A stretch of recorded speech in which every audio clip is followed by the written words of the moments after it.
Welcome to Adaptation, the book to movie podcast. Or today, I suppose it's the book to TV podcast because we'll be talking about a television adaptation. But before we dive into all of that, I'm Nate. And I'm Chris. And today, what are we talking about, Chris? Today we are talking about Roots. Let me find the Roots, the Saga of an American Family is the full book title. And who wrote it? By Alex Haley. Sorry, that's yes. Maybe the most important detail in the whole thing. Well, usually I say that. Yeah, I don't know. Okay, Roots, the Saga of an American Family by Alex Haley. There it is. There we go. Yes, we're talking about Roots, which was, of course, famously adapted for television in the late 70s. But before we get into the history and the how done it and all of that, how have you been, buddy? Yeah, wonderful. It's been a massive heat wave out here in New York. I guess so. I've been hearing about that. We literally went to the movies on Friday just to be out of our house because we have a window unit on each end of the apartment and they could not keep up. It was 8 p.m. I think it was still like 99 degrees outside. It was just roasting. So what'd you go see? Went and saw Backrooms, and boy, was it weird. That's crazy. You guys texted me afterwards, and I was like, that's the last movie I would have recommended. Everybody else also had the same thought, go to the theater for AC. This was the only film after Blair got back from work that wasn't sold out. Yeah, I'm sure. We wanted to go see Obsession. Yeah, that's a big one right now. That one's really big. Blair went up to, she went home, went back to Fairfield and hung out with Lex and her family for the 4th, and they watched Obsession Saturday night. Did? Yeah. Okay, good. I'll have to text her about it and see what she thought. Yeah. I think she certainly enjoyed it more than Backrooms, but also I think we both enjoyed sweating in the heat of our apartment more than Backrooms. That was a strange movie. It really is strange. I've listened to several podcasts and read several articles about it now, and I just still feel like I don't really have my arms around. There's some very core parts of that movie that I guess we're just too old to have tapped into. I think it's a very Gen Z, maybe Gen Alpha even, piece of storytelling that I just am not plugged into. Yeah, which I think is really fascinating in and of itself. Right? Well, it seemed like you kind of had to be abreast of the. You don't remember that guy's name, do you? The filmmaker, Parsons, the director. Yeah. Because we did come back and immediately watch a few reviews online, like what the heck did we just see? Mm-hmm. And it seemed like if you were current with his body of work, it certainly made more sense. Is that the vibe you got? Yeah, he made these. This is his first movie ever, but he's made several videos, and several of them are movie length that are sort of set in this backroom worlds or back the liminal space. Yeah, exactly. Set whatever that liminal means. Universe. I know, isn't that kind of funny? Part of me that was like the cynical part of me was like, do you know what liminal means? It just came up 1 billion times, and I was like, this feels like when you ask someone for the definition of a word and they can't give you a definition without using the word. Oh yeah. Yeah. And you're like, okay, so what is liminal space? Well, great question. Let me tell you. Liminal space is when you enter a liminal space. No. Yeah. I'm learning nothing here. Right. Yeah. I think I probably liked the film more than the two of you did, but I still don't feel, like I said, it feels like a film that's not in my canon. You know what I mean? Like, I just can't, I'll probably never watch it again. And not because I disliked it, but it's just not for me. Yeah.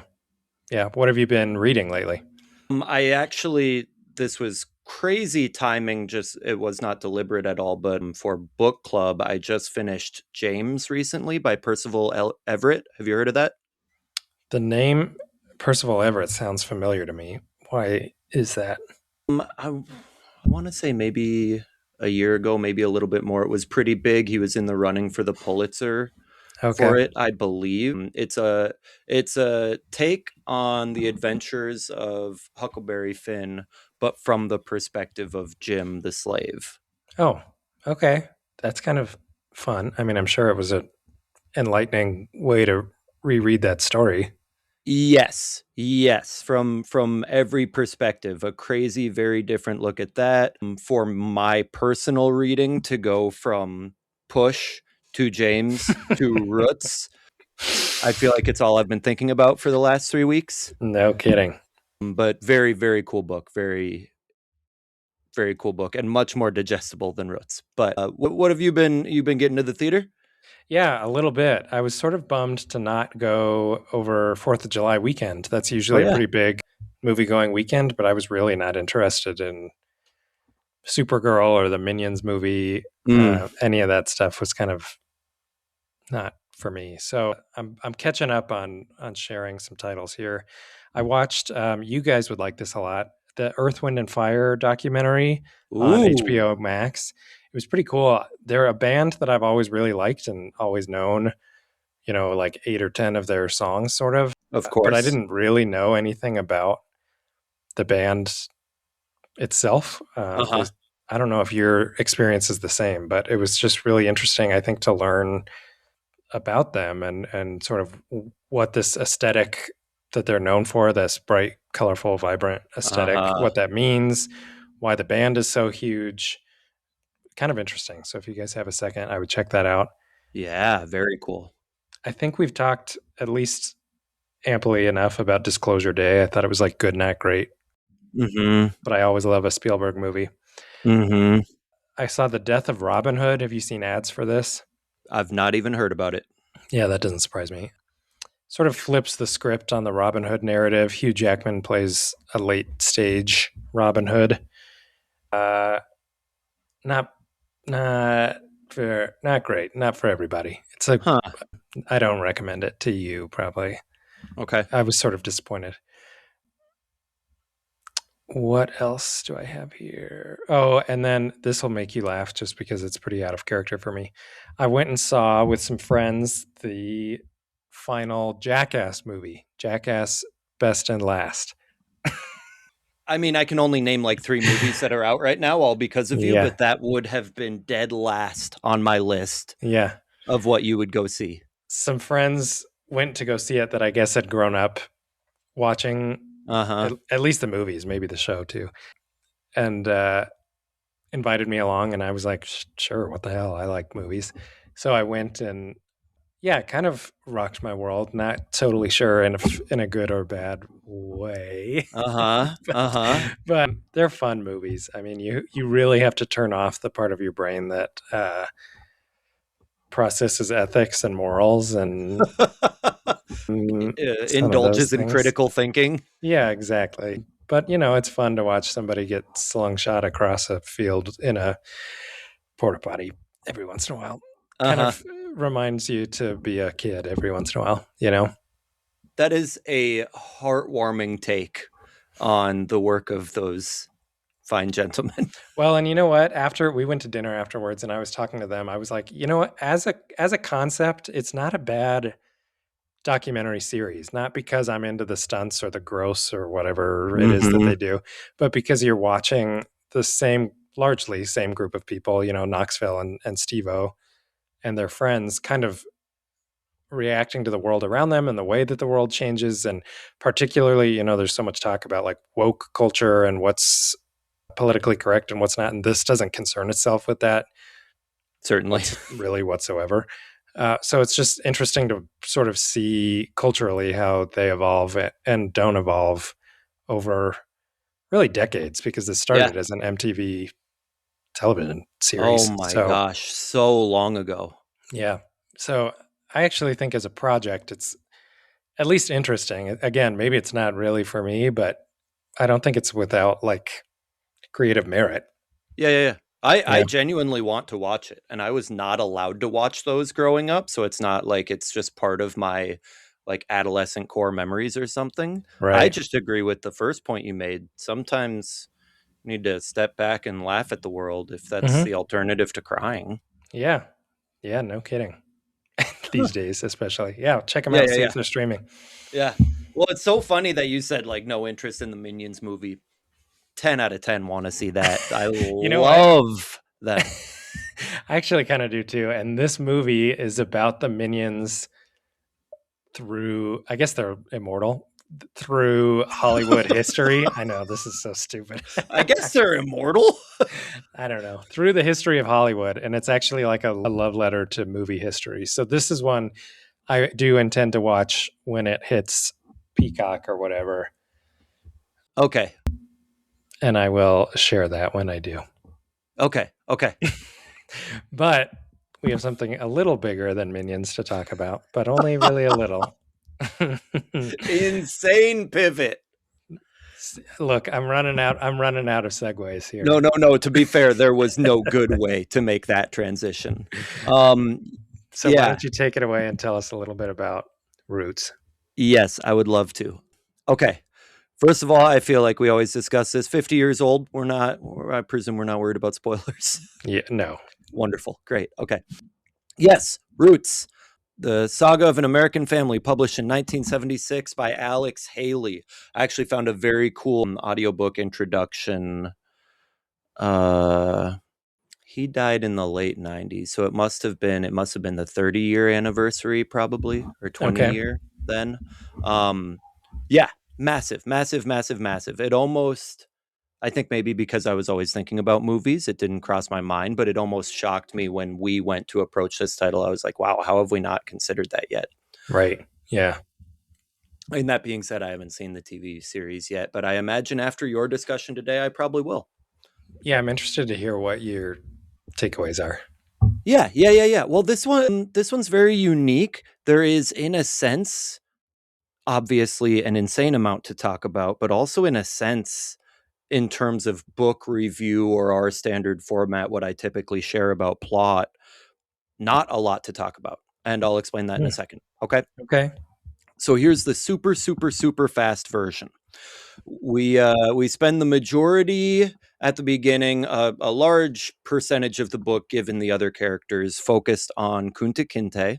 Mm-hmm. He is a Mandinka man living in Western Africa. There's this lengthy exploration of his grandfather coming from Mauritania. You ever heard of Mauritania? Nope. I had not either, which blew my mind. Massive country in Western Africa. Okay. His grandfather coming and saving the village of Jufre. Do not look at my spelling in the notes. I did it phonetically so that I would remember. That is not how it's spelled. And this is where Kunta Kinte grows up. We have to skip massive swaths of details here because it is a 729-page book. Yeah, the show reflects that really strongly. Yeah. Okay. Oh, that's it. Okay. Put a pin in that one. That's interesting. Okay.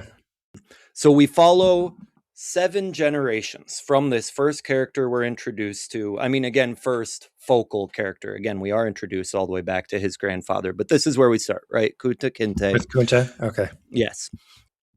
A lot of time and exposition spent on his growing up, his childhood there in the village, but really the first big event is obviously him being captured and sold into slavery. Yeah.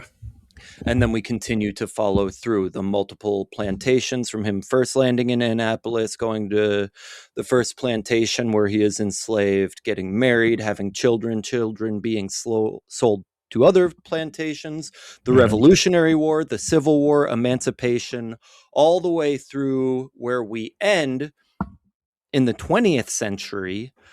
If I remember correctly, and I'm not certain I am, but I believe it was literally the 120th chapter. It is revealed. Yeah, this thing was massive. We finally find out that this is all Haley's family. Yeah, the author. That's cool. I was going to say you knew all of this. You watched the show. So they got to that point in the show.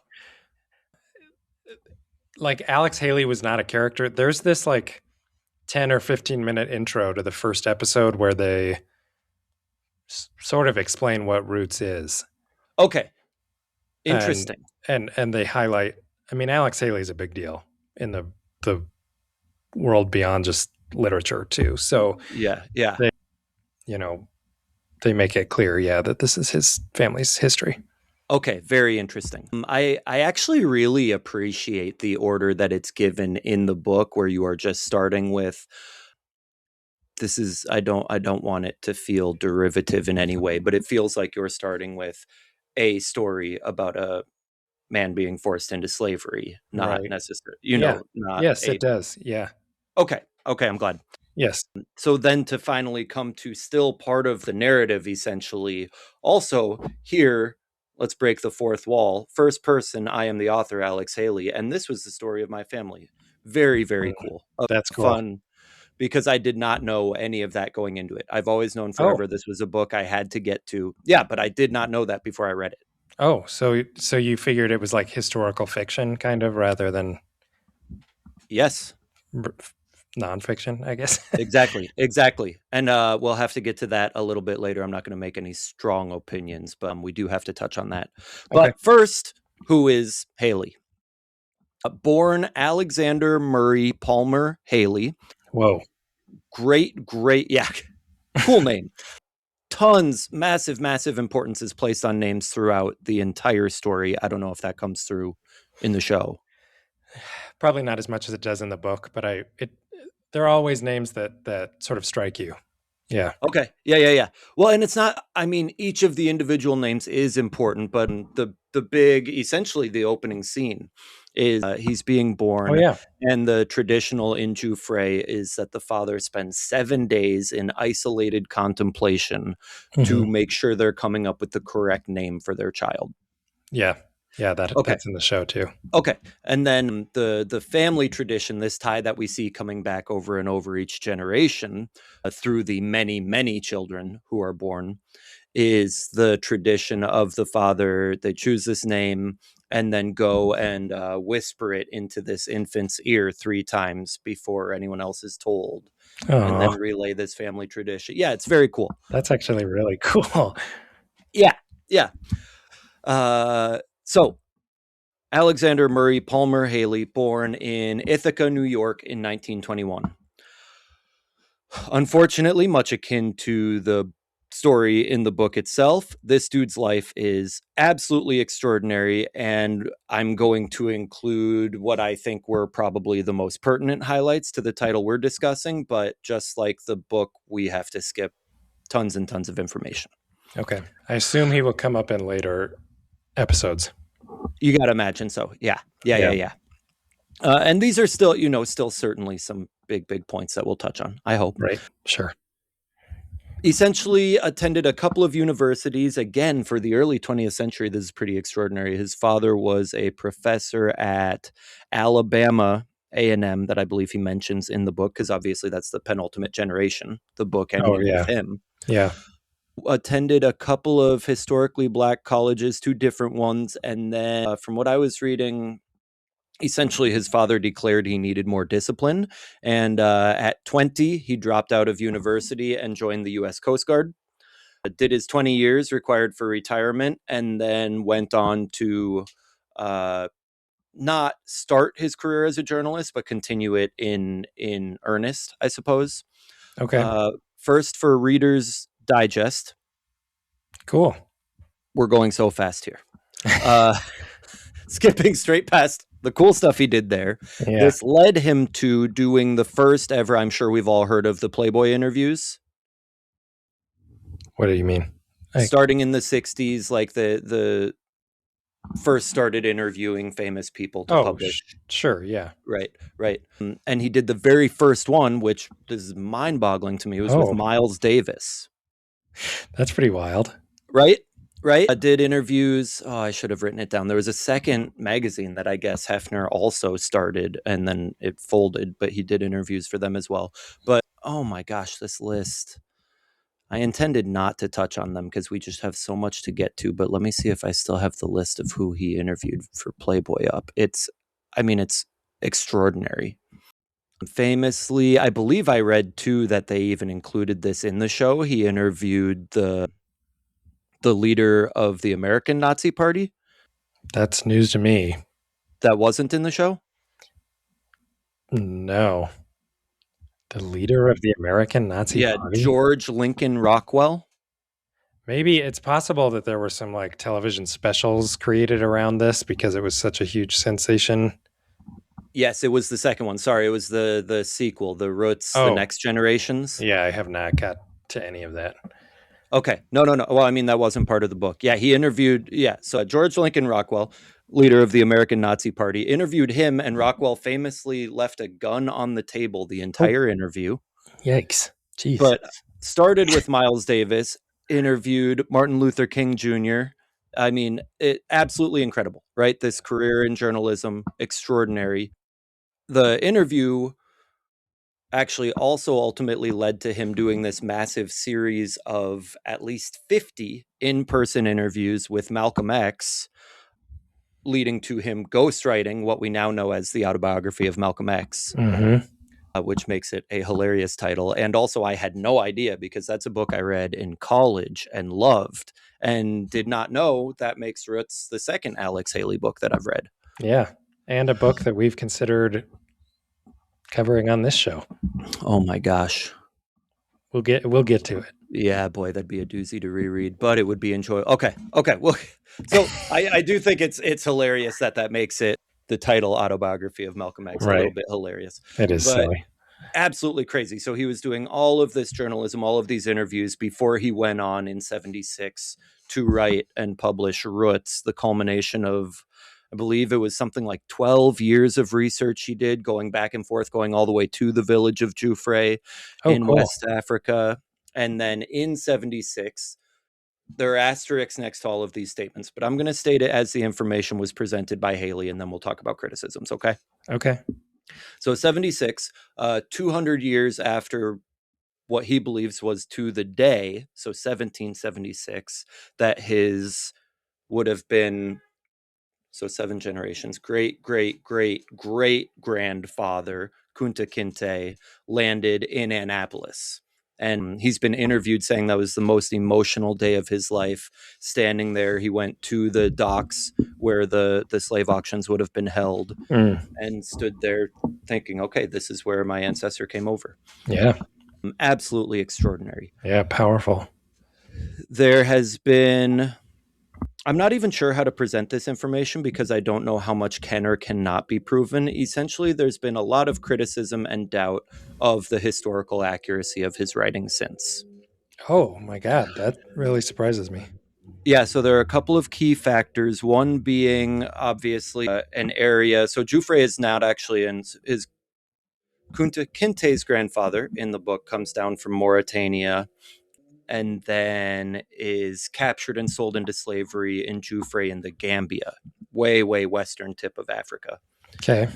And so Haley's understanding was that he went there, interviewed all of these people, found a griot. I'm not convinced I'm pronouncing that correctly. Griot, sort of the local individual continuing the oral tradition, Oh, right? cool. Yeah. Because we're talking 2 centuries now. Yep. And confirmed the existence of this individual and their leaving. And the argument is that what happened here was a case of what's called, they termed it circular history or circular storytelling, where essentially it's believed he went down there saying, has anyone heard of my ancestor Kunta Kinte? Enough times that someone else had heard it and it made it into their history and they said, oh yes, Kunta Kinte, right? Yeah. Okay. Again, I say it the way that I do because first and foremost, I am not a historian. I'm not here to tell Haley he was wrong. Right. Sure. Second of all, I think it's a little bit besides the point. I think, yeah. In fact, I think it sort of helps what the story was trying to do, which is saying that capturing this epic tale of, you know, black lineage all the way through countries in Africa that you and I hadn't heard of is Herculean, right? Yes, that's exactly it.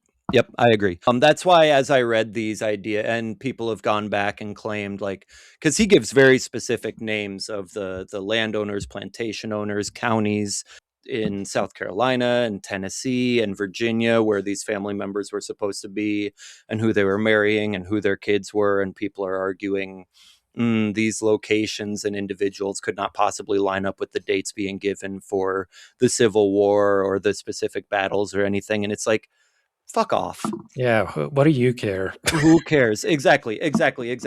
There was a more important claim that actually did end up bearing out: the writings of a Mr. Harold Corlander, who brought a plagiarism lawsuit and ultimately ended up settling outside of court two years after it's published, so just 1978. And Haley ended up paying him $650,000 for. I mean, they settled out of court, so no one can say for sure or not, but it was pretty regarded that he plagiarized some of the writing. So that's where all of these questions have come from. You put it in such a good. I'm not going to restate it. Yeah, Sure. from my perspective as the reader, I don't care. Yeah. Yeah. Which I'll talk about a little bit more later. Okay. When I ask you some questions. But okay. The last part I want to talk about, because I thought it was so fun, I could not remember why Kunta sounded so familiar because I did not know anything about the book. The Kendrick Lamar song. Yeah.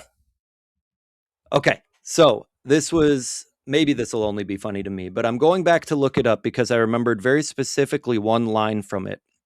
And I found a cool interview with Kendrick asking him why this name. And he talked about growing up and loving this miniseries, Roots, on Okay. TV. Yeah. And I guess they go through pretty specifically a scene. So Kinte, after he's brought in, he tries to escape a few times. And then it's either the third or fourth time right away when he's first brought to a plantation. And they just say, okay, you've tried this too many times, and chop one of his feet off. Yeah. Okay, so that's in the show? Yeah. Oh, yeah.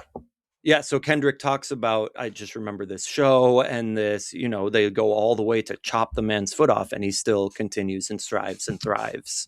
Yep. And so that's where the inspiration for this song that we all love, I hope, came from. Yeah. But then there's also a very interesting line where he says, he talks about rappers with ghostwriters.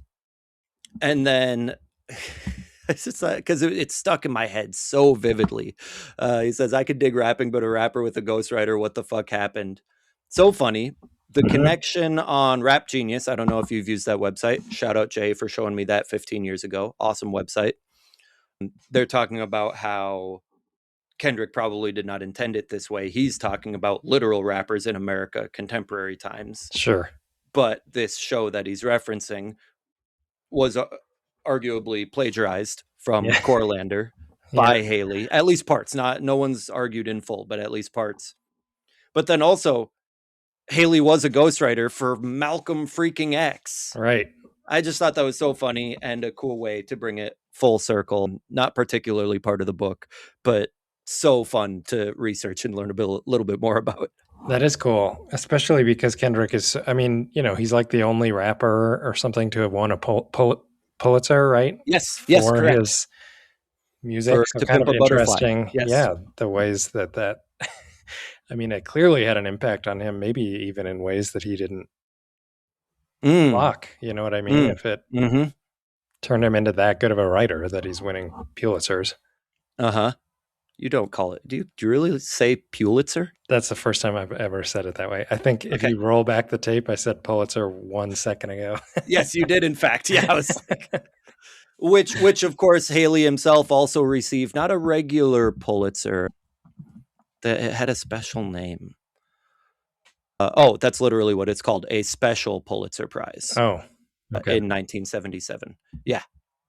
I mean, so the connections were just so fun to me. Yeah.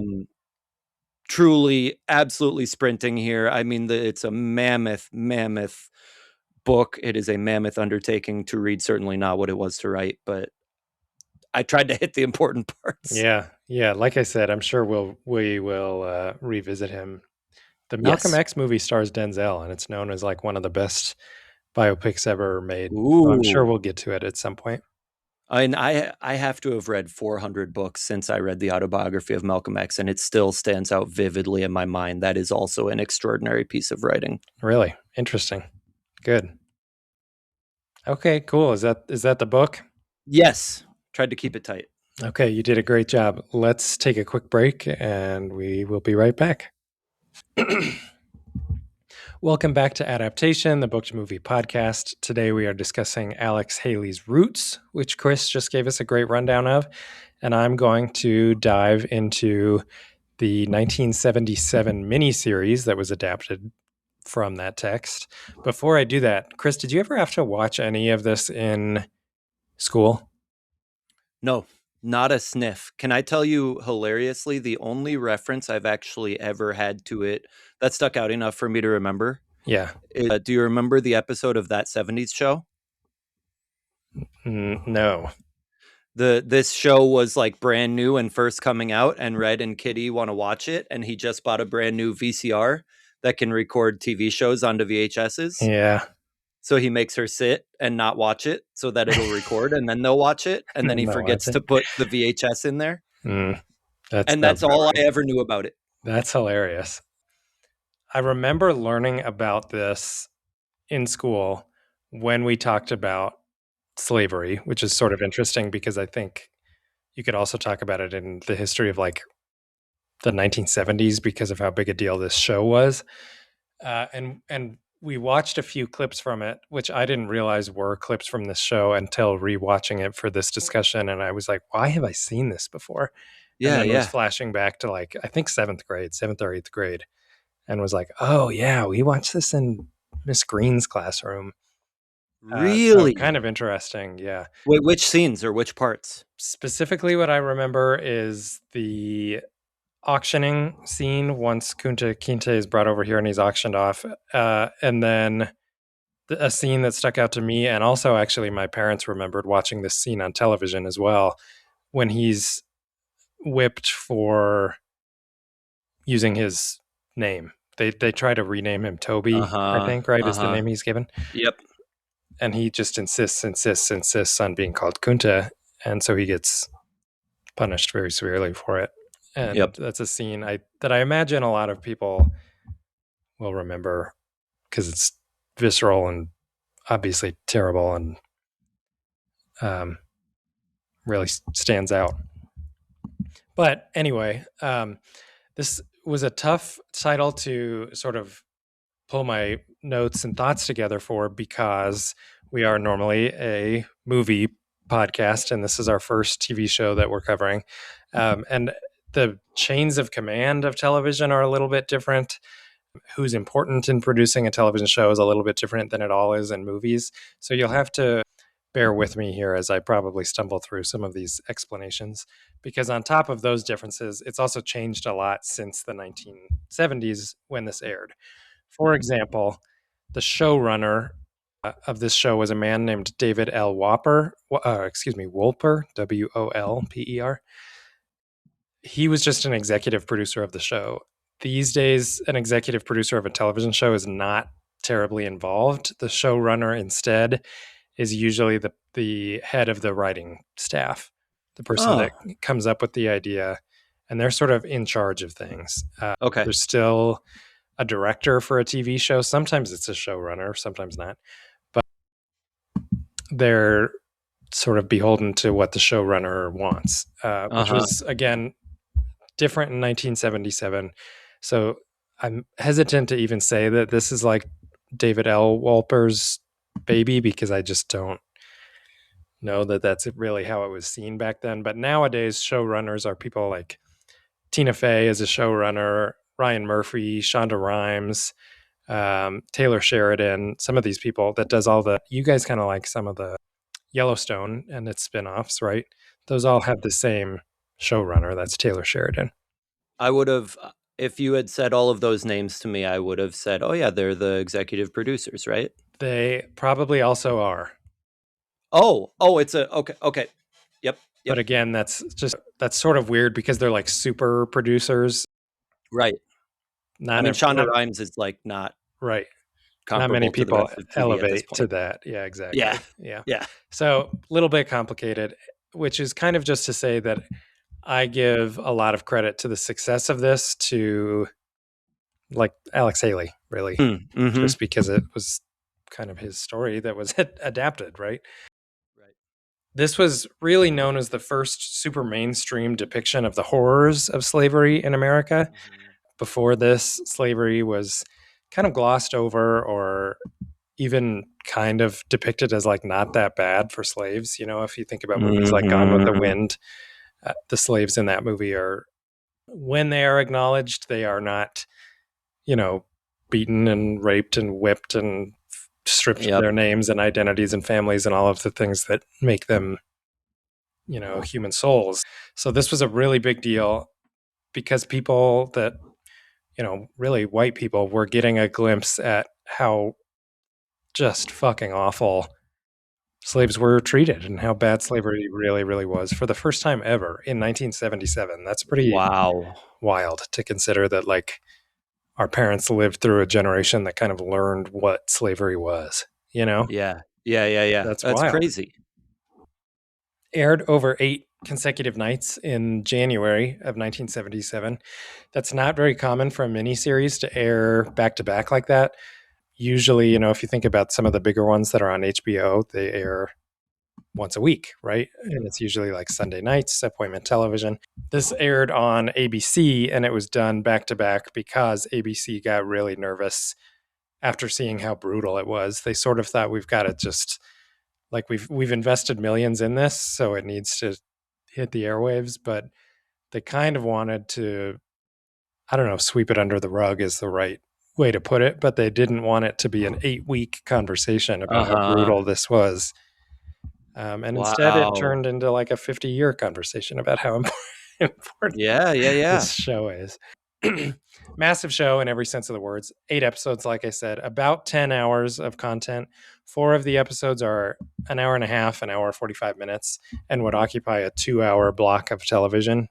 And then the other 4 episodes are roughly an hour and would occupy an hour block of television. So just a lot to consume. And I'm not even talking about subject material. I'm just saying it's a lot of time Mm-hmm. in front of the television and a lot of characters, a lot of time spanned because of the sort of nature of the story. It was just a big pill to swallow. And then on top of that, you add that you're watching some of the worst sides of humanity, Mm-hmm. and Mm-hmm. we're having a pretty serious discussion. But what's really remarkable about this was that in some capacity, it doesn't sound like this number applies to all 8 episodes, but in some capacity, this show was watched by over half of the population of the United States during its initial run. That's Holy crap. enormous. Nothing does that. Shows don't do that. Maybe a news broadcast, you know, about something like, I don't know, probably the January 6th newscast had Mm-hmm. similar numbers, but even then you're divided between networks, right? This was half of the United States, more than half of the United States, watching the same show at the same time, Wow. experiencing the same feelings at the same time. Pretty unbelievable. And it's still the largest ratings ever tallied by Nielsen, which is the sort of preeminent, or I'm sorry, not preeminent, but like most prominent ratings counting system in the nation. I don't know if you've ever heard of a Nielsen family or a Nielsen device. Sometimes they'll snail mail you a device that you'll put on top of your TV so it can kind of track what you're watching.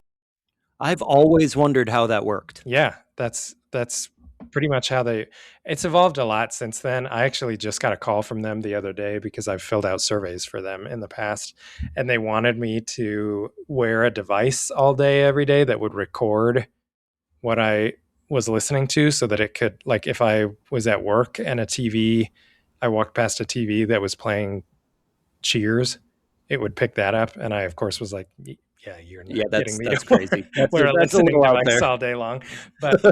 But they're doing what they can to really try and very accurately measure how many people are watching something. Also has a giant cast. Kunta Kinte as a young kid is played by LeVar Burton, who, of course, you and I know as the host of Reading Yes. Rainbow, which I think Wow. actually kind of an interesting. I didn't really know he was an actor because I've never seen him in anything besides Reading Rainbow and now this. But I think Star it's so. Trek, right? Oh yeah, he did have a big career in Star Trek, which I only looked up after realizing that he was an actor. But I think it's kind of cool that he went on to do Reading Rainbow after such a huge adaptation put Just him kept making the on the world map. better. Yeah. And then as Kunta got older, he was played by John Amos, who is the star of a sitcom called Good Times. and actually went to CSU, my alma mater, for a little while. So fun Wow. connection there. Yeah. And then the supporting cast included a lot of other big names: Luis Gossett Jr., excuse me, Leslie Uggams, Ben Vereen, Ed Asner, Robert Reed, Cicely Tyson, and then some really fun cameos. Maya Angelou has a couple of lines, appears as his Wow. grandmother. And then, sort of bizarrely, in a retrospective sense, O.J. Simpson makes a cameo in this. Speaking of news broadcasts that got a lot of attention, What? he plays the father of, is it Fanta, the girl that Kunta sort of, I guess, has a crush on for a minute before he Oh, gets in kidnapped Jufre? in Africa. Yeah. Yeah. Yeah, yeah, yeah. And it was a scene. It makes me wonder, if it was like written so that OJ could be in it, because Kunta sort of runs through their lunch, really, where they're hanging out. And this character played by OJ has to chase him down and catch him. And I was like, well, yeah, of course they've hired a football player Yeah. to do that, and this, again, 1977, this was long before we knew what we know Mhm, mhm, now, mhm. but also speaks to how incredibly zeitgeisty it was that they were getting like I mean, the one of the biggest stars in the world that was not an actor to act in this. Yeah, yeah, Kind of yeah. was an actor, but you know what I mean. The music was mostly written by Gerald Fried, or maybe it's Fried, with some contributions from Quincy Jones, who we've talked about a little bit on this podcast as Yes. well. Who Haley also interviewed. Oh, really? I'd love to see a Quincy Jones movie. Oh my gosh, yes. As long as they did something interesting. I can read his Wikipedia page anytime I want, but I'd be interested to. As long as it's starring Rashida Jones. Oh, yeah, that'd be cool if she was in it. Or if she were. I think she Right? actually directed a documentary about him. Oh, interesting. Okay. I'll have to double check that, but I think that's the case. The show was very well reviewed and is, of course, like I've alluded to many times now regarded as one of the most important television events of all time.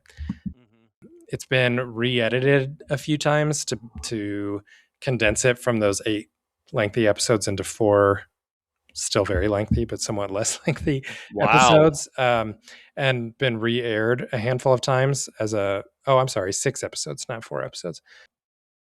So they've really just trimmed it down just a little bit, and has re-aired a number of times on a number of networks, including BET, and even that re-airing of it set records for BET specifically, viewership. So Wow. even its legacy is just incredible. Yeah, yeah.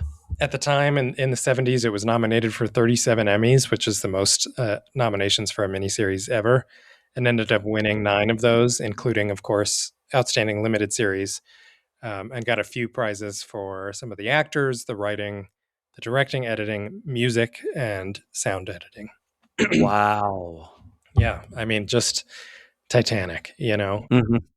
Spawned a number of sequels, as you talked about. Roots, The Next Generation, I believe, covers the last 7 chapters of the book. So that's probably where we get Okay. Alex Haley's father, as well as some information about Alex's Mhm. career, like you mentioned. There was also a TV movie called Roots the Gift, which was set between episodes 2 and 3, followed young Kunta Kinte and I'm going to forget his name now. The guy that was sort of a mentor that played the violin. Oh, oh, oh. Oh no. See, in this, it's like a There were so nickname, many characters. right? And I knew Oh this my is one of gosh. the things that I think is a flaw, is that it's almost impossible. Fiddler, of course, his name is Fiddler because he Right. plays the fiddle. Yes, yes, yes. One of the flaws, I think, is that it's almost too much just to remember. And I'm not even talking about the content. I'm just talking about the way the story is structured. I'm like, whose kid? I couldn't even tell you right now what generation this show ends on. I think it's Kunta's great grandkids. I think, but I'm not positive So, because was that Chicken George or is that I Kissy. I believe No, it because was Kissy was Kunta's daughter, and then Chick and George was Kissy's daughter. son. Yeah, Yeah, yeah, yeah. I think it was Chicken George's kids, right? So Tom the blacksmith. Yeah, yeah. Is that the end? Oh, interesting. I think it is. I mean, that is the lion's share of the book. Yeah, and that's what I assumed. But like I said, I'm getting a little ahead of myself, getting into criticisms here. But it's very difficult for me to remember who's who, especially post, I guess, post Kizzy in the story, I mean, Chick and and what George happened has to like who. 10 kids. Right, right, Like exactly. you And it expands so the fast. last names change sometimes Yes. because of marriage, sometimes because these people are sold. Right, right. They Sometimes just it's have not the last clear, name of the yeah. right? Because sometimes it's biological and sometimes it's just legal. I don't know. It's complicated. It's a long, complicated story. But I also wanted to mention that there was a sort of spin-off in, I believe, the 90s, a miniseries called Alex Haley's Queen, which follows some of Yes. the lineage, I think a very limited amount, but some of the lineage on the other side of his family. I think it's like his maternal grandmother or great Yes. grandmother that he's tracking in this extra story. And that was Halle Berry. So I assume that that was also a story Whoa. probably about similar to Chicken George, probably about being the child of a slave and Mhm. slave master is my Like assumption right because right before emancipation yeah, probably. yeah, yeah, pretty much, I think. And then I do want to mention that the series was remade or readapted in 2016 by the History Channel, and it aired there as well as on the Lifetime and A&E networks here in America, and then later would air across the pond on I think several different networks. I'm just not a television expert, so I don't know the workings quite as well. It's a little confusing to me where, when, and where this exactly aired.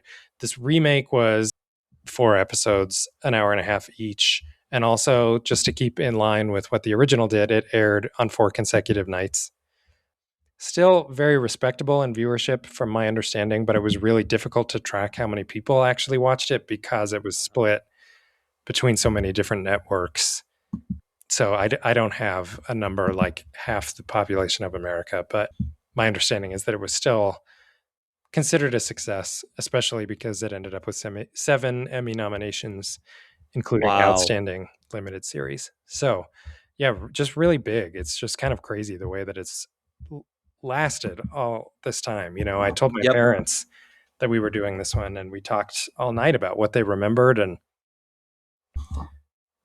how they would go to school one day and talk to kids and teachers about what they watched the night before, and then they'd go home and do it again. And my dad's the youngest of 8, and so I asked him, I was like, was this something that everybody that was like living at home at the time sat down and watched? And he was like, yeah, I mean, that's how we did TV at the time. So my dad and all, maybe not all, but a majority of his siblings watched this. My mom's family was much smaller, but I'm sure they all watched it too. Pretty big deal. Yeah, yeah, yeah, yeah. Yeah, so kind of cool, and it really does hold up. I know I kind of just poked some holes in it a minute ago, but there were several times where I was like, "Damn, this is good!" Like, really started the wave of movie quality television. You know? Uh-huh. Uh-huh. Yeah, which obviously it's a story that deserves that. So that's great. Did it feel different considering, that we were going to have this discussion as we have so many times, but with just such a sheer quantity of content more? Yeah, I will tell you, I meant to watch both shows actually, but I severely underestimated how long Mm, the first show was. So I was like, well, then I won't watch the remake because I just can't. yeah. There's just not enough hours in it. It was so much Weeks. information. This was like 2 Saturdays back to back of me sitting here at home for like 6 hours straight reading, trying Yeah, to get through this puppy. watching it too because I did a handful of episodes. Need to rewatch parts of it, if not all of it, just because my attention span would drift a little bit. And I don't know necessarily if that's the quality so much as it is the quantity of I mean, this is Mhm. like essentially it's similar to Game of Thrones. I felt a lot of similarity to Game of Thrones in the incredibly epic nature Yep. of the story. And so imagine consuming 6 seasons worth of Game of Thrones in six Right. episodes. I was like, whoa, whoa, whoa, whoa, whoa. I got to remember who Chicken George is now. So I would go back and rewatch, the second half of the first episode about Kizzy and be like, okay, I think I've got it now. I think I can Yeah. remember now who Chicken George is. Trying to like draw the family tree. Yeah. And in fact, I had to look up a family tree a few times, and it's unbelievable. I mean, yeah, it's a big, big show. So a Yeah. little different Yeah, to yeah, answer yeah. your question. But what other discussion questions did you have written down? Yeah, yeah, yeah, yeah. Okay, this is kind of exactly what we were talking about. It covers such a vast quantity of time, essentially 2 centuries. We Mhm. get into Haley at the very end, but not all the way up to publication. So, I don't know, give or take a little, 1.5 centuries, a Sure. lot of time. Yeah. And so there is a need at times to make kind of some skips where the beginning is day by day, week by week, month by month of Mhm. Kunta's life to having to make some substantial Oh leaps. yeah. It's shockingly seamless in the writing, which is just masterful how Haley did that.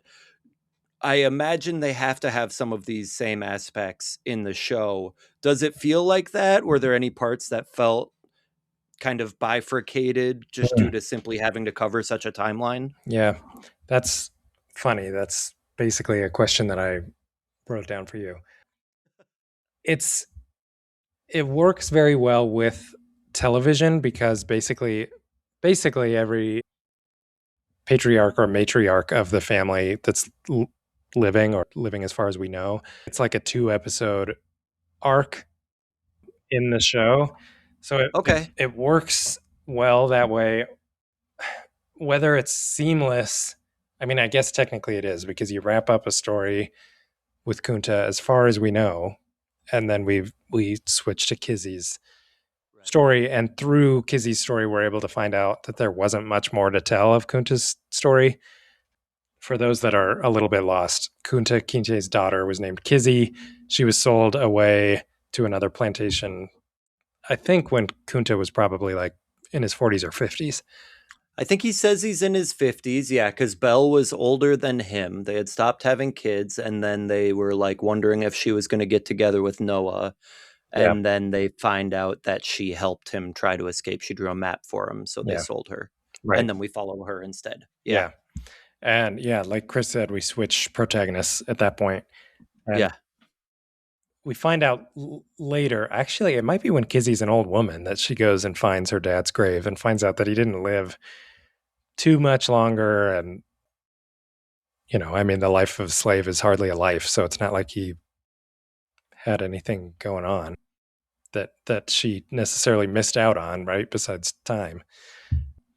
So I don't know. I had a lot of issue staying engaged with it Mm, after, for sure, after Kizzy's first episode is when I kind of started being like distracted by other things, and then had to find myself going back to get answers to these questions, and who is that guy, and when did that guy come in, and uh, especially with some of the slave masters and some of their, like, I don't even know, neighbors or people that are, I guess, hired help on the farms, plantations. So I don't know if I would say it's seamless, but it does fit in naturally to the television format. okay. Yeah, yeah, yeah. I guess episodic like that, that makes more sense. Maybe I'm picturing more of a movie style that it would feel a little jolting. Yeah, and by the way, this was when television would finish and they would go on the next episode of Roots.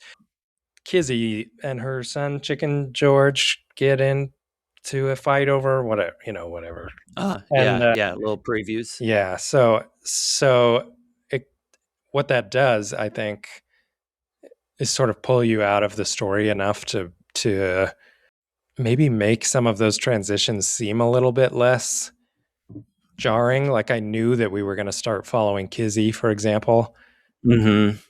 because that little preview told me, right? Right. Right. If I had just gone episode to episode without those little bumpers, I maybe would have been like, whoa, what happened to Kunta? Yep. You know? Yep. So they did a good job of making it work, considering nobody had really done TV like this before, you know? Uh-huh. Right. Right. Yeah. Um, I assume that this must, you have alluded to this already, must have been completely overwhelming to read because that's how it was to watch. Do you feel at all inclined to read the novel about his other side of the family? Interesting. I actually only just found out about that other one in preparing the research for this one. Mm. I in the middle of reading this, I probably would have said no. Now, as I'm like thinking back on this, it truly was, and for the sheer quantity of content, it is miraculous how engaging it remained. And I Yeah. think I would be very happy to read more of his writing. Mm. Yes. It's truly unbelievable that he made 730 pages. There were no parts where I was like, I don't know, should I just like jump to the next chapter or something? You know what I mean? Oh, interesting. Yeah. And especially now that I can't believe I had never realized he did all the ghostwriting for Autobiography of Malcolm X. I mean, truly masterful writing. Yeah. Yeah, I would definitely read more of his. I mean, fairly limited bibliography. He didn't write a ton of books. Yeah. It sounds like he knew what he was interested in, you know? Yeah. Well, and I again, not disregarding, but more or less ignoring the criticism. Was it fully historically accurate? Was it not? To recreate each of these individual scenes crossing literally hundreds of years. Mm-hmm. And it was brilliant. There was no point that I was like, there's no way. You know, we've talked about with certain fictions, the suspension of disbelief or Yeah. suspension of reality, right? Mm-hmm. Again, not knowing that this was history. And you know, it's not like he's claiming he thinks everything that he portrayed as taking place No, in of Joufre course. was Yeah. right, right. He never Yeah. claimed that, but it's so vivid, so direct. And again, as we were discussing of, you know, the history of American slavery and this abhorrent institution that we have inherited the leavings of, Yeah. right? Mm-hmm. This was such a fresh and unique perspective on that to me. Yes, I would absolutely read anything else he's written. Yeah. Yeah. I just was curious because I looked up when I realized that this was the first time that slavery had really been sort of honestly depicted. I asked that question because when I learned that that Roots was sort of the first honest depiction of slavery, I looked up other stories, but mainly film and television that sort of qualify and as honest depictions of slavery, and the list is really bare. I mean, it's kind of Mm. embarrassing how few depictions there are. And to some degree, I understand that like it's completely unpleasant to watch. It's not like anybody's itching Yes. to see more, but as a piece of history, it's one that we certainly need to confront and Yep. prevent from happening again. But anyway, I was like, well, maybe these sequels and spin-offs and stuff need to be talked about as much as Roots does. If Alex Haley's the Mm. only one that's like creating stuff that's this honest, then maybe those need to be lifted up more. It's like I said, it was Halle Berry, so Oscar-winning movie star in this show, so maybe there were attempts to, but I was just curious, kind of if it overwhelmed to the point of exhaustion, you know? I definitely would need a break. It could not be the next book that I read. Yeah. Now, that's also coming off of reading nearly back to Right. back Push and then James and then this. Yeah. Yeah, certainly writing that I will return to. Well, your next book is a doozy too, I think. So hopefully that's Well, yeah, but at least that's one that I've read already, you know? yeah, and it's less Doozy about in race. an entirely different way. Right, exactly. Not Because that's it's not a you racial you epic. already yes, yes, yes, yes. You stated this quite eloquently earlier.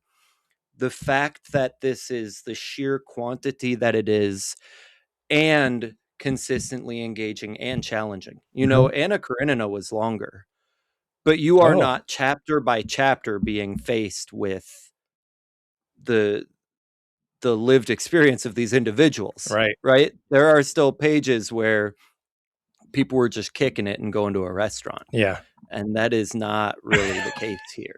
No. You In know? fact, the few moments of joy that are sort of sprinkled throughout this all get punctuated by usually something pretty awful. There's Oh my very gosh. few moments where I felt like, you know, cheering or felt relief or anything like that watching this. The disappointment I felt when the fiddler had finally raised all of the money he needed to buy his freedom Mm, and then, came back dejected saying, "Oh no, he just told me no." I Like, know. oh my, and that's just one, I right? know. That's one of dozens of I know. I think my hard. my favorite Yes. part in the whole thing was when Kizzy is older and she finally basically, I don't know if this is really the right word. She finally gives in to this other slave that's kind of been pursuing her and trying to flirt with her, and she finally kind of agrees to get to know him better and spend time with him. And it's so rewarding to see her get that after all of these years. But that's a pretty small moment Yes. in terms of In like a lot the of triumphs that moments. are depicted cinematically throughout history. We're like, really, when the old lady gets a boyfriend, that's the happiest, best part of the whole thing. I mean, kind of, yeah. Yeah, it really kind of is. Oof. What do you have any more questions? Yes, this one, and as I was writing it, I wasn't sure if we would, end up kind of going over it or not, and we sort of did, but I'll present it anyway. Okay. As I told you at the beginning, I did not know it was essentially this autobiographical tale going into it. For me, it was a cool surprise finding out at the end. Hmm. It's again, you kind of answered this already. So they covered it at the beginning of the show. That's correct. Yeah. Do you think that changed how you viewed the rest of the story, knowing at the outset this is where the information's coming from? You know what? I think it did a little bit. I don't know that I ever realized that this book was published in the 70s, that it was published Okay. so close to my lifespan. I assumed that Alex Haley was much older and that, Kunta Kinte was like his grandfather or something like that. Mm-hmm. So I Mm-hmm. think it did help to recontextualize for me just how insane it was to put some of this stuff, not insane, how bold it was to put some of this stuff on screen and in a book for that matter. And Yep. for that to be like the 70s weren't, they were very different than today, but well, less so than you would think. Oof. But Yep. it's not like this book was published in the 1770s when I don't have any idea what life was like. You know what I mean? Yes. Yep. So you can read a book and or watch a show that comes from this time period and sort of not place yourself in it literally. Again, I didn't live during these times that are depicted, but I could understand the lens that it was being told through. I Mm-hmm. think a little bit better. And that's not even exactly what I mean to say because of course I don't understand Alex Haley and his family history, Yes. as my I do my own, but I mean that it wasn't Shakespeare that wrote this. It wasn't Right. Right. Henry David Thoreau that wrote this. It was like somebody whose goal was to make this accessible for modern audiences, Yes. whether that was And a you and reader I or a were both watcher. alive within his lifetime. Right.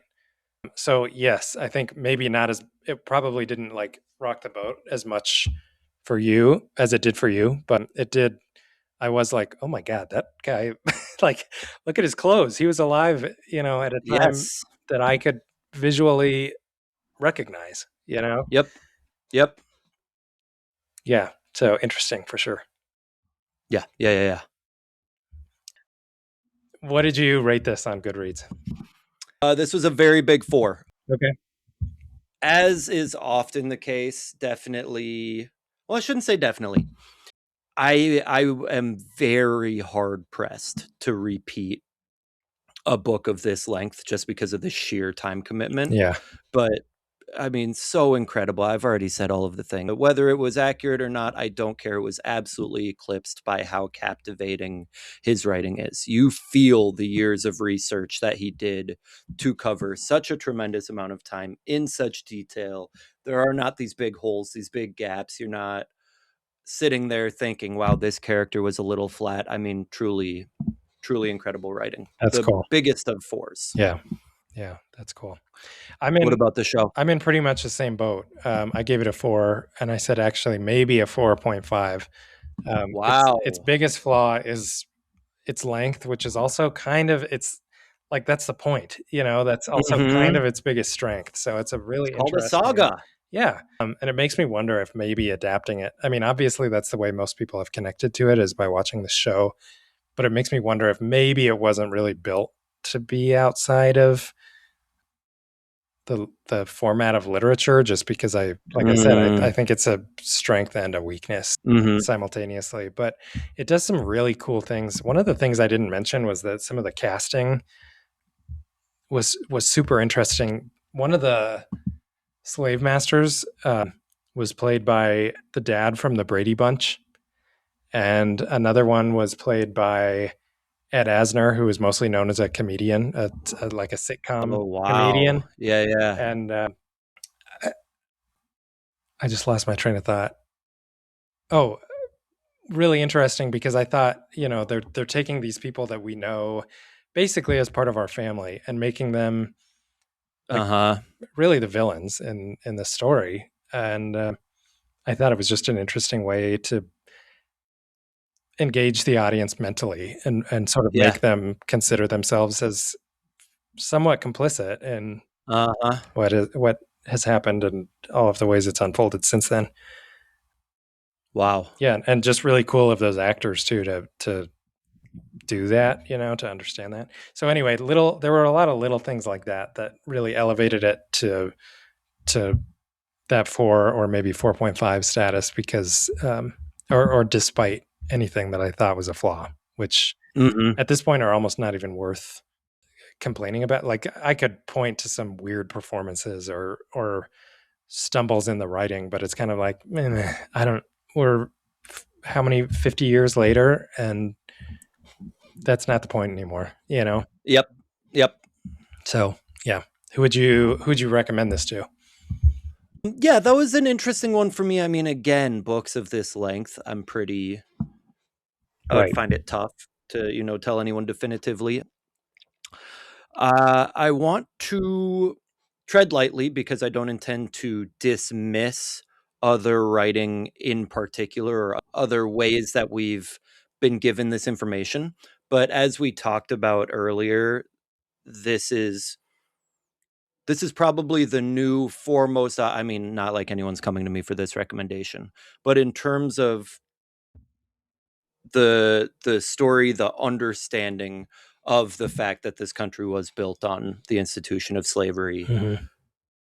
I think this is a masterful way to understand that from a human perspective. So I think if I was talking to somebody about maybe the historical fiction lens or American history, but not a textbook, I think this is something I would certainly point to. Yeah. And the more obvious one immediate to me is if you are that avid reader and you're really into the shifting protagonist, the family lines especially, the two foremost examples of that to me are Pachinko, which I recommend to anybody that I can. Very, very similar vibes. And then not exactly the focus of it, but I'm still going to argue Dune Okay. Oh, because part of yeah. that family line. Yeah. Totally. I can see I it. mean, Children of where we start, the movies do such a bastardized, horrific job of showing it, but the books you get much more attached to Paul Atreides, Sure. and then or Leto, Duke Atreides, The dad is who's Leto, and Timothy yes, yeah, Chalamet yeah, is yeah, Paul. Yeah, yeah. I mean, they skip straight past him in the yeah. movie, which is crazy. You get that dude to play, and then skip anyway. But that was what drew me into the books of Dune initially. Was I how thought it much was history you so were getting. cool Yeah, going through this family line, and suddenly the protagonist is someone who was just a kid at yeah, the beginning, and you didn't know what role they would play. So those are two examples that I would say, if this, then that, and vice versa. yeah. I mean, such a cool book. If someone's willing to stick out, maybe I would say, read the first 30 chapters Oh, and see what. and see, Yeah, rather than suggesting someone I mean, you look at a table of contents that says chapter 120, and I don't care how much you enjoy reading, you stop and consider, yeah. Totally. Oh, you know. totally. I'm curious. Is the part about Kunta? You said that's the lion's share of the book. Is it probably also the best part of the book, Ooh, or is that too big it's a question? that's too big a question. The problem to me is the problem and the brilliance in the writing, very, very different focuses. Kunta is the only one that we get such a vivid, and again, truly, we're going nearly day by day initially in his childhood Mhm. to months, years, adulthood, many, many actions involving him, and then it kind of necessarily accelerates. Right. Okay.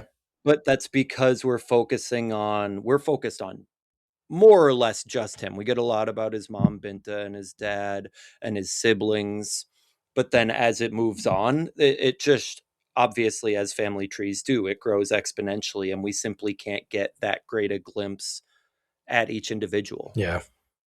Yeah, that's fair.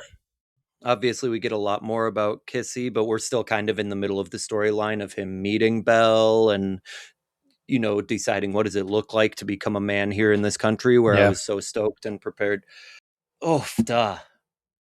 I almost want to say Chicken George is really the peak to me, because that's where we get the internal struggles of what does this life truly look like and mean for us, or what could it. Yeah. That I think was also a very unique perspective to me, because again, as you were talking about, it wasn't this whitewashed, nonsensical slavery wasn't that bad, Yeah. but also not this unrealistically optimistic struggle, because Right. he has paired him alongside Tom Lee. Oh my gosh. No, definitely my favorite part of the storyline, because I think he also touches on what was ahead of his time, in my experience, in the political discourse in this country, of exposing that deliberate wedge on the part of the wealthy and the elite Mhm. between black and poor whites, Yeah. which I was not prepared for, especially being written 50 years ago. Yeah. Like, that felt like a pretty new concept for me. Again, the disclaimer I always give, perhaps out of my own ignorance, but that was like a new concept for me. I want to say within the last 10 years. Yeah. Yeah. So to have been talking about that in the late 70s, if we give that realistic political context, oh boy, I bet you I'm going to be off by a few years, but I mean, this is right around the time that people like Nixon and Reagan and Newt Gingrich were like deliberately doing that here and then. Yep. And he's writing this epic Yeah. saga about it Mhm. historically. Freaking cool. Yeah. I have no idea if that was the question you asked. I just had totally forgotten that there were some thoughts that I had stowed away. There was just so much about, I mean, we could do an episode about every 10 chapters Section. of the Yeah. book. There's so much information. I'm glad they chose to make it a series Yeah. and didn't Instead of a try movie. to. Yeah. Yeah. Oh my I goodness. know. Imagine. Oh, One of it'd the be horrific. one of the things that I really loved was some of those nuanced perspectives. Fiddler, specifically as a character, when we Yes. meet him, for a minute, you're sort of like, what is this guy's deal? Because he's like Yes. telling Kunta basically to fall in line and like kiss the slave master's ass and all this stuff. And then you realize that it's because he's built basically as nice a life as he can for himself by doing those Yep. things. And by the way, it's still not a nice life. I don't mean anything by No, I that. think you said it But appropriately. I just thought, the actor that plays it, Louis Gossett Jr. I was like, how did they get this guy? He's like hugely representational in black cinema. I couldn't believe he was playing this character that was like a total pushover. And then I was like, he's not a pushover. He's not. He's the He's smartest guy doing in the what he yep. book. But you're presented with both parts so vividly. Yeah. First, you get Kunta's perspective. That's like, I think he literally says it. He's like, why are these they're acting like they like being here? Mhm. And you are not just confronted, you are smacked in the face with an entire Hoover Dam worth of cement, with Yeah. the duality of the situation. Yeah. From his perspective, that's right. And from his perspective, that's right. And from her perspective, that's right. Yeah. Over and over and over. Absolutely incredible. Yeah. Right. And like Chicken George, Yep. His whole story was so complex, being close with his father, who is, of course, also his owner. Yep. And Yep. the way that's manipulated, I just thought it was so Oh my gosh. nuanced. And then the part where Yeah. he's like finally earning some money and trying to make his own way, and they're talking about seriously buying their family. And then this horrific human who Mhm. raped his mother comes up and mentions, well, that's weird. You haven't named any of your sons after me yet. I mean, it's And his name is Chicken obvious. George, by the way. Like, that's what they call him. I mean, like, seriously, to say that to somebody named that. And I mean, his birth name is George, but he's Who called is Chicken your George. biological son that you've not acknowledged his Yeah. entire life? Unbelievable. Like, yep. Yeah. And again, storyline of, I don't know what, 30 family members that we meet in greater and lesser degrees of intimate. Just extraordinary. Just absolutely extraordinary. Yeah. Tough. Yes. It is tough, but it's worth it, I think, Yes. as a read and a watch. And my recommendation, by the way, is very similar to yours. I think the main thing that you need to have is an interest in history and how and why it unfolds. And you can sort of watch through that lens, right? This is the story of America for the most part. I mean, it's all of it. Yeah, you get, yes, that. I'm sorry, I don't need to interrupt you. No, I agree with you. A lens of literally all of America's history. Yeah. Yes. So as long as you can get on board with that, I think you would enjoy the show. If you're not into that, it can get a bit weighty for sure. But I mean, it's the same as like, I mean, I compared it to Game of Thrones for a reason. We've got 3 Game of Thrones shows now, and all of them we have to remember who's related to who. And yeah, but Shogun too is sort of in this vein. Pachinko, I think, is a great example that you mentioned. Yeah, these historical epics that span decades and decades and decades are really the best comp. I mean, like, this is about slavery, but it's about so much more than that, right? Yep. Interesting. Well, thank you for joining our conversation on Roots. We've very much enjoyed this conversation. And speaking of historical epics, our next title that we'll be covering is the Odyssey, as well as Christopher Nolan's adaptation. And I assume we'll end up talking about the Coen brothers, Oh Brother, Where Art Thou, as well. You gotta imagine so. Okay, thanks for joining us.